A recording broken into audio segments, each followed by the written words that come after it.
So we are at the lake, and I'm gonna put just a tiny piece of this night crawler on. All right, so we made it to the lake. And first thing that I want you to notice is I have pencil reeds to the left of me. The bank is kind of undercut. There's a little undercut on this side of the bank. I got tree limbs hanging over the lake, and then I got lily pads out in front. So I got three kind of different pieces of cover for fish to hide in. So I know kind of the depth out here because I've fished here before. It's no more than 5-6 feet. So I'm going to set my bobber depth to 2.5-3 feet. So first we are going to hook this little piece of worm. I just broke off a little piece of night crawler. I'm going to put the hook through it a couple times here. And some of you might use leaf worms, which are the really thin, small ones. Trick is with those is you got to wrap them or hook them a couple, probably more than a couple, 3-4 times. And then you don't want too much hanging off, because otherwise bluegills, crappie, bass, or whatever you're fishing for, they're just gonna nibble off that tail end of it, and you're not gonna be able to hook them. I'm gonna start right by these pencil reeds because I think I got a better secondary camera view there. So I'm just going to carefully flip this out here.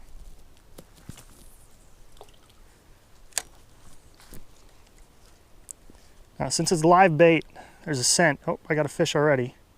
There's a scent trail on it. If you're using plastics, you're gonna have to move it around a bunch, kind of reel it in, let it sit. Oh, there's a fish.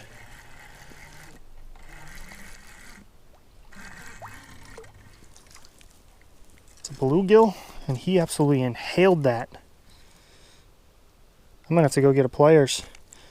But that's the first fish right there, little bluegill.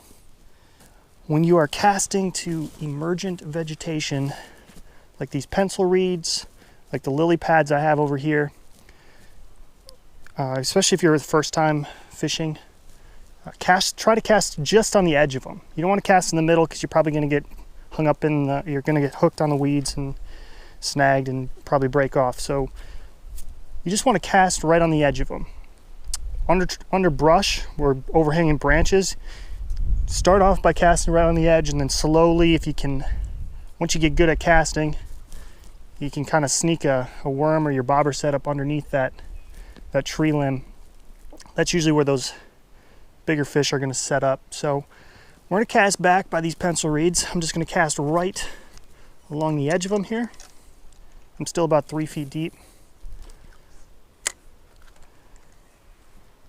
Now I know there's a lot of bluegill in this lake, and almost immediately there I got a fish. He's not very big, but it's a fish. And this is fun for kids, and they're not very big fish. Occasionally you'll get a good size panfish you can take home and fry up, but little bluegill, they're just fun to catch, especially if you're first time, you've never done it before. There's a bunch of them in a lot of lakes all over the US. Bluegill, pumpkin seed, crappie, whatever type of panfish in your neck of the woods. But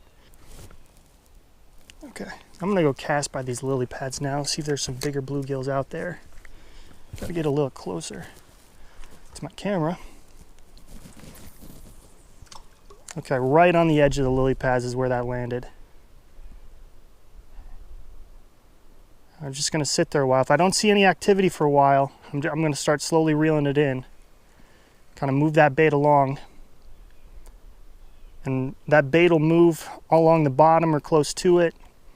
And then the thing about live bait is it has a natural scent trail to it. So fish should be attracted to bite it. I'm just going to slowly reel it in and stop it every 3-4 feet if I don't get a bite.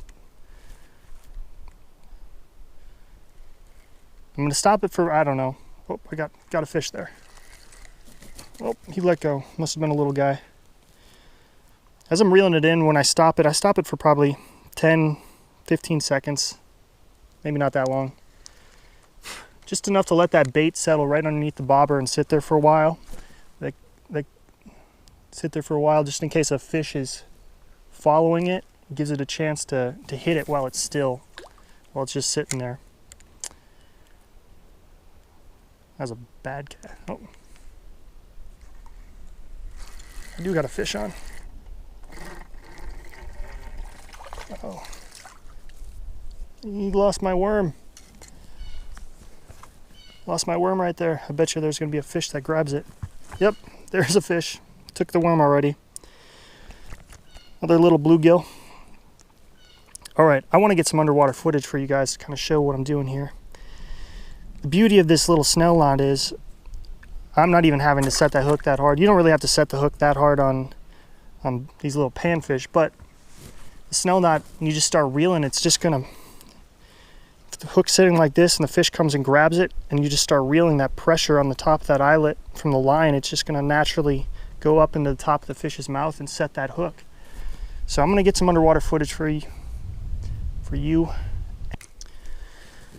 All right, so I noticed there's some fish pretty close to shore here, so I'm going to try, see if I can catch one, get some underwater footage for you here.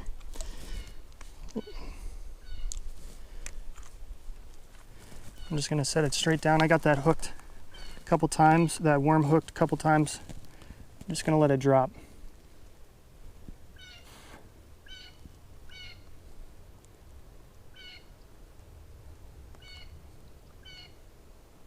Now my bob, I'm a little, it's pretty shallow here, but oh, right there, there's a fish.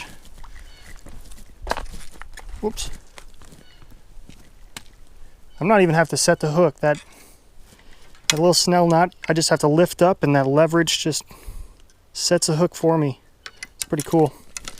Actually, a lot of bass fishermen use it when they're throwing some bigger stuff into heavy cover and they need that leverage.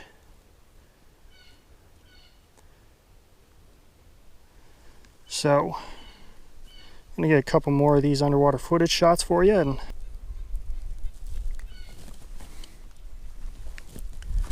all right, let's see if we can catch another one right here on shore. Some good underwater footage of it. Oh.